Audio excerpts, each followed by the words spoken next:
नमस्कार दोस्तों। आज हम अपने बात करने वाले हैं गोस्वामी तुलसीदास, जो कि अपने 10th क्लास और 12th क्लास में लगते हैं।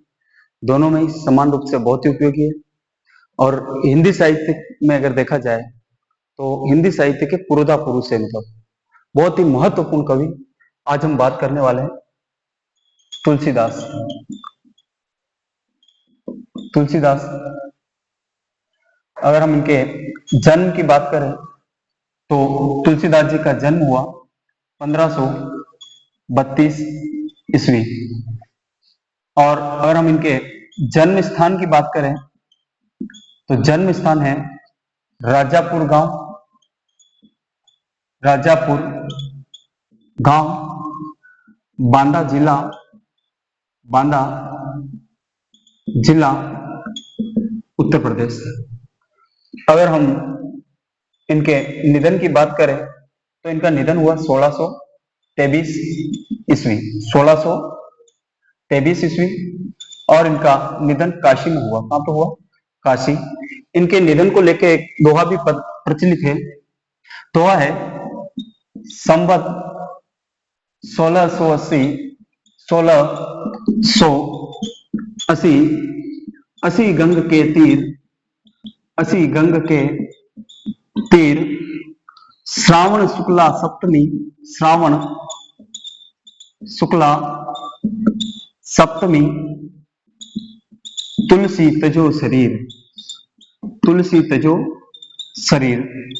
इससे हमें तुलसीदास जी के निधन के बारे में जानकारी मिलती है कि तुलसीदास जी का निधन कब हुआ। संवत 1680, ये हमने बात करी ईस्वी सन में। संवत अपने विक्रमी संवत चलता है। कौन सा संवत चलता है? विक्रमी संवत। अगर हमें ईस्वी सन से विक्रमी संवत निकालना हो तो हमें इसमें क्या करना है? 57 प्लस करना है। अगर आप इसमें 57 अगर आप प्लस करोगे तो कितने आएंगे? 1680 विक्रमी संवत। तो विक्रमी संवत 1680 में श्रावण शुक्ल पक्ष की सप्तमी के दिन तुलसीदास जी का निधन हुआ। और ये अगर आप उनके जन्म को भी अगर आप किसमें निकालना चाहो, विक्रमी संवत में, तो आप कैसे निकालोगे? 1532, और इसमें अगर आप 57 प्लस करोगे तो कितने हो जाएंगे? 1589 विक्रमी संवत को तुलसीदास जी का जन्म हुआ। तो आपको दोनों चीजें ध्यान रखनी है। और दोनों चीजें अगर नहीं याद रखो तो जरूरी नहीं है, आप सिर्फ इतना याद रखो कि ईस्वी सन में अगर आप 57 प्लस करोगे तो क्या आ जाएगा? आपके विक्रमी संवत आ जाएगा। तो विक्रमी संवत कब? 1680 को तुलसीदास जी का निधन हुआ था। संवत 1680, 80 गंग के तीर। गंग के तीर का मतलब गंगा नदी के किनारे, काशी में जो गंगा नदी उसके किनारे, और एक 80 घाट है, उस घाट पे इनका निधन हुआ था। श्रावण शुक्ला सप्तमी, तुलसी तजो शरीर। इसके बाद अगर हम आगे बात करें तुलसीदास जी के बारे में, इनका पिता का नाम था आत्माराम दुबे। क्या नाम है? आत्माराम दुबे। माता का नाम तुलसी। गोद लिए हुलसी फिरे, तुलसी सो सुत होए। ये इनकी माता के बारे में जानकारी मिलती है। एक ये कहा जाता है कि तुलसीदास जी का जन्म अभुक्त मूल नक्षत्र में हुआ था। किसमें हुआ था? अभुक्त मूल नक्षत्र में जन्म। अपने कुल 27 नक्षत्र होते हैं। कितने नक्षत्र होते हैं? 27 नक्षत्र होते हैं। उसमें से एक अशुभ नक्षत्र माना गया अभुक्त मूल नक्षत्र। इसे ही अपने राजस्थानी भाषा में मूला नक्षत्र कहते हैं। क्या कहते हैं इसको? मूला नक्षत्र। और इसको अशुभ माना गया है। अब इसका अशुभ का देखो प्रत्यक्ष प्रमाण यह है कि जब तुलसीदास जी का जन्म हुआ, कहते हैं इनके जन्म के समय इनकी जो शारीरिक था ना, शरीर, वो 5 वर्ष के बच्चे के समान था। और इस कारण माता पिता ने तुलसीदास जी को त्याग दिया। त्यागने के बाद में फिर इनका पालन पोषण एक मुनिया नामक दासी थी। पालन पोषण मुनिया नामक दासी ने किया। मुनिया दासी थी, उसने इनका पालन पोषण किया। देखो इस अभुक्त मूल नक्षत्र का कितना प्रभाव हुआ कि जन्म के समय ही माता हुलसी का निधन हो गया। फिर कहते हैं कि आत्माराम जी ने तुलसीदास जी को त्याग दिया। फिर मुनिया नामक दासी ने पालन पोषण किया। कुछ दिनों बाद मुनिया नामक दासी का भी निधन हो जाता है। फिर इनका पालन पोषण किया था एक व्यक्ति थे, जो ही आगे चल के इनके गुरु बने। उनका नाम था नर हरिदास। क्या नाम था? नर हरिदास। इन्हीं का एक और नाम मिलता है नर हरियानंद। क्या नाम मिलता है इनका? नर हरियानंद या नर हरिदास ने फिर इनका क्या किया, पालन पोषण किया। एक तो इनके एक गुरु का नाम और मिलता है, उनका नाम है शेष सनातन। क्या नाम है? शेष सनातन नाम के गुरु और हुए, शेष सनातन। कहते हैं नरहरि दास से इन्होंने तुलसीदास जी को मांगा था उनकी विद्वता को देखते हुए, और फिर नरहरि दास जी ने कहा कि ले जाओ। फिर नरहरि दास जी ने शेष सनातन को तुलसीदास जी को सौंप दिया था। फिर शेष सनातन के कहने पे शेष सनातन ने कहा था, इनका राम भक्ति में प्रवेश करवाया इनका, और फिर उनके कहने पे ही इन्होंने शादी भी करी थी कि राम भी ग्रस्त थे, आप भी शादी कर लो। तो इन्होंने शादी करी थी परम सुंदरी रत्नावली। क्या नाम था इनकी पत्नी का नाम? रत्नावली इनकी पत्नी का नाम था। और एक मिलता है इनके बचपन का नाम, बचपन का नाम, बचपन का नाम। तो इनके बचपन का नाम था राम बोला। क्या नाम था? राम बोला। अब देखो तुलसीदास जी बिल्कुल ही ग्रस्त थे। फिर तुलसीदास जी के यहाँ रत्नावली के बारे में एक बात मिलती है कि जब रत्नावली से परम मतलब अत्यधिक प्रेम करते थे, और एक बार रत्नावली जब अपने पियर गई और पीछे इनको रत्नावली की बहुत ज्यादा याद आती है, तो ये रत्नावली से मिलने के लिए शाम का समय था, घर से निकले, बीच में नदी पड़ती है, यमुना जी पड़ती थी, इस नदी को पार करके गए। नदी में बहुत ज्यादा पानी था, अंदर वो तैर के गए तो बहाव के साथ में कुछ बह भी गए। फिर उसके बाद में फिर आगे निकल के फिर गांव में गए। तब तक गांव में अंधेरा पड़ गया था, पूरे गांव में सभी लोग सो चुके थे। फिर ये ससुराल के मकान के पीछे से दीवार फांद के अंदर गए। फिर वहां पे इन्होंने किसी को एक रस्सी समझ के ऊपर चढ़ने का प्रयास किया, तो वो रस्सी नहीं थी, सांप था। और इस प्रकार तुलसीदास जी फिर वहां पे नीचे गिर जाते हैं, हो हल्ला हो जाता है, आस पड़ोस के सभी लोग आ जाते हैं, और रत्नावली भी वहां पे आ जाती है। तो इस बात से रत्नावली को बहुत ज्यादा लज्जा महसूस हुई, और फिर रत्नावली ने क्रोध में आकर तुलसीदास जी को लताड़ा वहां पे डांटा, और डांटते हुए रत्नावली ने छंद में बात करी और क्या कहा? लाजन आवत आपको, लाजन लागत आपको, दौरे आए साथ, दौरे आए साथ, दिख दिख ऐसे प्रेम को, दिख दिख ऐसे प्रेम को, कहा कहो नाथ, कहा कहो नाथ। क्या कहा उन्होंने? लाज न लागत आपको, दौरे आए साथ, दिख दिख ऐसे प्रेम को, कहा कहो नाथ। रत्नावली ने कहा कि आपको लाज नहीं है जो आप मेरे पीछे पीछे दौड़े हैं, दिख दिख ऐसे प्रेम को, कैसे प्रेम को धिक्कार है, और अब मैं आगे आपको क्या कहूं? ये कहा कहो हो नाथ, ये लाइन इतनी खतरनाक है कि अगर कोई किसी को ये कह दे कि क्या कहूं, अब मैं आपको इससे आगे क्या कहूं, तो बिना कहे सब कुछ कह दिया जाता है इस लाइन के माध्यम से। तुलसीदास जी को बहुत बुरा लगा, लेकिन रत्नावली यहां पर भी नहीं रुकी, और रत्नावली ने आगे क्या कहा? आगे भी रत्नावली फिर छंद में बात करती है, और रत्नावली क्या कहती है तुलसीदास जी से? रत्नावली कहती है, अस्थि चर्म मय देहमं, अस्थि चर्म मय देहमं, तामेसी प्रीति, तामेसी प्रीति, जैसी जो होती, जैसी जो होती श्री राम मह होती, न तव भव भीति, भव भीति। क्या कहा रत्नावली ने? अस्थि चर्ममय देह मम, कि मेरे इस अस्थि मतलब हड्डियों, चर्म मतलब चमड़ी के शरीर में जितना प्रेम है ना, अगर ऐसी प्रीति जैसी जो होती श्री राम में, अगर ऐसी प्रीति श्री राम के अंदर होती, होती न भवभीति, होती न तव भवभीति, तब इस प्रकार का डर तुम्हें नहीं लगता। बाबा तुलसीदास जी को रत्नावली की बातें बहुत असर करा कि जो बात हथियार नहीं कर सकते वो बातें कर सकती है। और तुलसीदास जी इन्हीं शब्दों के कारण, जो एक गृहस्थ तुलसी थे, गृहस्थ तुलसी थे, वो किसकी ओर चले गए? वैराग्य की ओर चले गए। और तुलसीदास जी ने घर बार त्याग के वहीं से पूरा अपने आप को भगवान श्री राम की भक्ति में समर्पित कर दिया। और उसके बाद में कहां पे रहने लगे? अयोध्या, काशी वगैरह इन स्थानों पे ही ये रहने लगे। एक बार मैं बोर्ड साफ करूंगा, फिर लिखता हूं। फिर उसके बाद में कहां पे चले गए? ये अपने आप को पूरी तरह से राम की भक्ति में लगाया, और फिर इन्होंने दो भाषाओं में समान रूप से अपना लेखन कार्य किया। तुलसीदास ने कितनी भाषाओं में लेखन कार्य किया? एक तो ब्रज व अवधी भाषा में लेखन कार्य किया।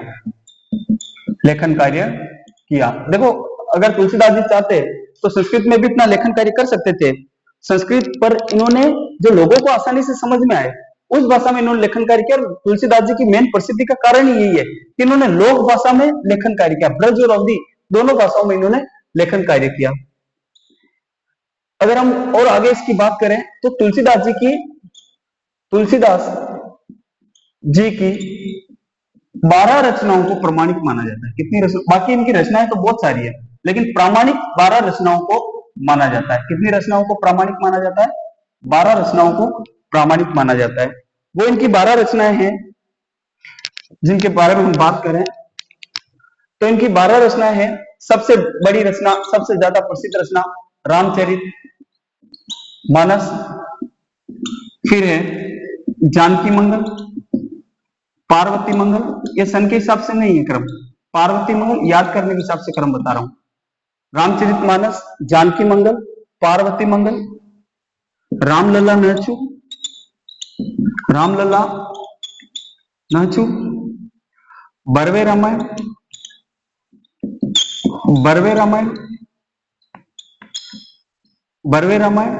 अब इधर लिखता हूं। उसके बाद है गीतावली,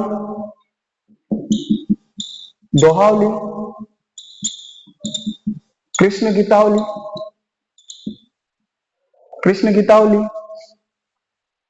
कवितावली,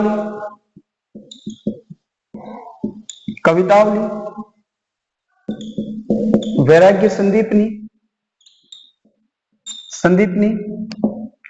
विनय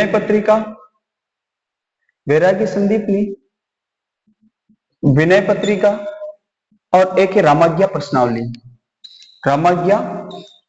प्रश्नावली। यह तुलसीदास जी की रचनाओं। इनके अलावा एक और रचना मानी जाती है, उसका नाम है हनुमान बाहुक। कुछ विद्वान इसको कवितावली का भाग मानते हैं, हनुमान बाहुक, कि इनको तुलसीदास जी का अंतिम समय बहुत बड़े कष्टों से बीतता था और इन्होंने अपने कष्ट निवारण के लिए फिर हनुमान जी की स्तुति करी थी, वही हनुमान बाहुक के नाम से जानी जाती है। रामचरितमानस, जानकी मंगल, पार्वती मंगल, रामलला नहचू और बरवे रामायण, ये जो 5 रचनाएं ये इनकी अवधी भाषा में लिखी हुई है। कौन सी भाषा में लिखी हुई रचनाएं? अवधी भाषा की रचनाएं। 5 रचनाएं अवधी भाषा में लिखी, और ये जो सारी रचनाएं हैं, गीतावली, दोहावली, कृष्ण गीतावली, कवितावली, वैराग्य संदीपनी, विनय पत्रिका, रामाज्ञा प्रश्नावली और हनुमान बाहुक, इन रचनाओं की रचना इन्होंने ब्रज भाषा में करी है। कौन सी भाषा में करी? ब्रज भाषा में करी। अब अपने जो पद लगे हुए ना, वो पद अपने रामचरितमानस के लगे हुए। तो हम अब बात करते हैं किसके बारे में? रामचरितमानस के बारे में।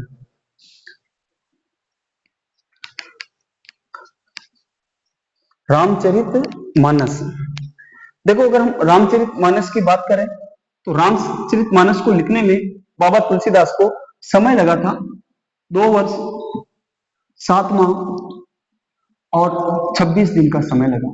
लिखा कहां? तो इन्होंने इसको सरयू के तट पे लिखा। सरयू तट, अयोध्या में जो नदी बहती है उसका नाम क्या? सरयू। इन्होंने इसको लिखने की प्रेरणा कहां से ली?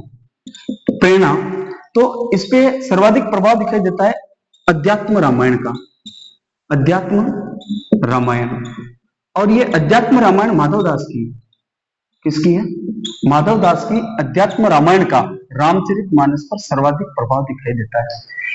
इस रचना के कारण इनको कली काल का वाल्मीकि नाम से जाना जाता है। कली काल का वाल्मीकि। अगर आपको कोई कहे कि किस कवि को कली काल का वाल्मीकि कहा जाता है, तो कली काल का वाल्मीकि भी बाबा तुलसीदास को कहा जाता है। इस रामचरितमानस की अगर हम और बात करें तो रामचरितमानस में कितने कांड दे रखे हैं? 7 कांड है। कितने कांड है? 7 कांड। सबसे पहले आता है इसमें बालकांड। बालक के जन्म वगैरह, जन्म की सारी क्रियाकलाप इनके बालकांड में आते हैं। फिर उसके बाद अयोध्या कांड में अयोध्या में इनका राजा बनना वगैरह, दशरथ मरण तक की सारी बातें आपको अयोध्या कांड में मिलती है। फिर उसके बाद में कैकेयी के द्वारा वचन मांग लिया जाता है, और राम को वनवास हो जाता है। तो राम के जो वनवास होने के सारी चीजें आपको मिलेगी अरण्य कांड में। इसी अरण्य कांड में सीता जी का हरण हो जाता है और सीता जी को ढूंढते ढूंढते फिर ये किष्किंधा चले जाते हैं। तो फिर अरण्य कांड के बाद में आता है किष्किंधा कांड। किष्किंधा कांड, किष्किंधा कांड में आपको वही बाली वध वगैरह मिलता है, सुग्रीव की मित्रता वगैरह मिलेगी किष्किंधा कांड में।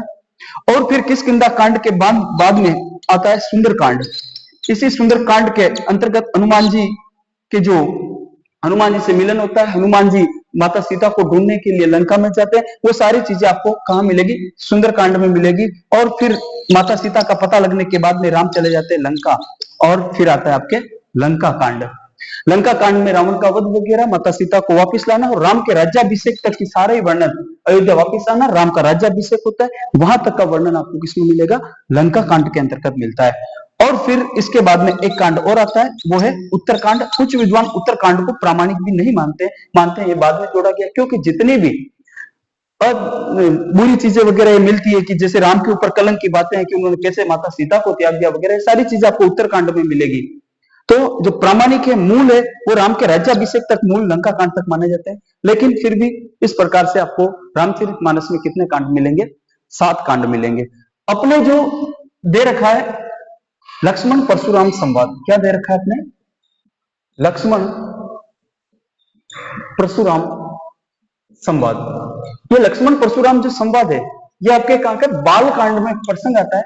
बाल कांड में राजा जनक की पुत्री होती सीता, उसके स्वयंवर के समय राजा जनक ने एक शर्त रखी थी कि सीता की शादी उसी के साथ करवाई जाएगी जो शिव जी के धनुष के ऊपर प्रत्यंचा चढ़ाएगा। तो फिर अपने गुरु वाल्मीकि के साथ में, सॉरी वाल्मीकि नहीं, विश्वामित्र जी के साथ में राम और लक्ष्मण, जो पहले विश्वामित्र जी की यज्ञ की रक्षा करने के लिए वहां पे गए थे, फिर वहीं से वो सीधे जनकपुरी राजा जनक के यहाँ स्वयंवर में चले जाते हैं।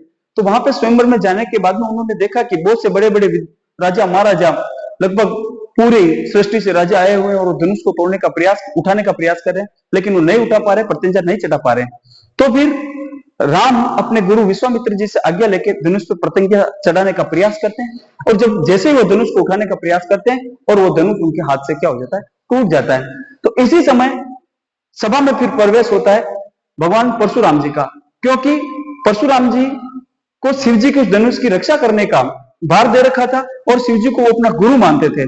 तो जैसे ही उनको पता चला कि किसी ने राजा जनक के यहाँ शिव के, उनके गुरु अर्थात शिव के धनुष को तोड़ दिया है, तो वो क्रोध में आते हैं और फिर सभा में आने के बाद उनके पहले राम और परशुराम जी के मध्य, फिर लक्ष्मण किस प्रकार से तर्कों के माध्यम से उनसे बात करते हैं, उनका उपवास उड़ाते हुए व्यंग्यात्मक शैली में बात करते हैं, उन सबको इसके अंदर बताया गया है। इसकी बात हम नेक्स्ट क्लास में करेंगे। Thank you.